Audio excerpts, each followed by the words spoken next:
Hi, this is Mike Sheldon with Air Engineers, and this is Tech Tips. Today we're going to be talking about mitigation boards for A2L refrigerants, or in other words, 454B is commonly known. Now, most of the mitigation boards today are already mounted, factory mounted in the equipment, in the air handlers, and you don't have to mount anything. Even on some of the coils, except this one, they're already mounted.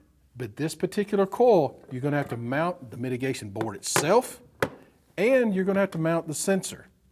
So, one of the most common problems that I have seen in the installation is where this sensor is plugged in.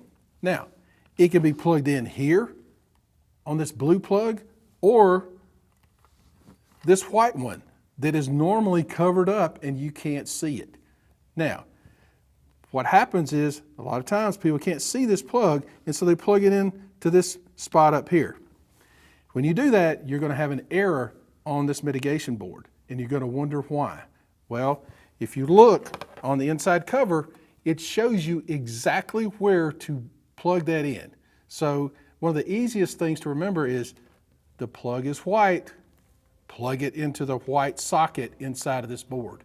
And if you do that, you won't have any problems with this mitigation board. This has been Tech Tips with Mike.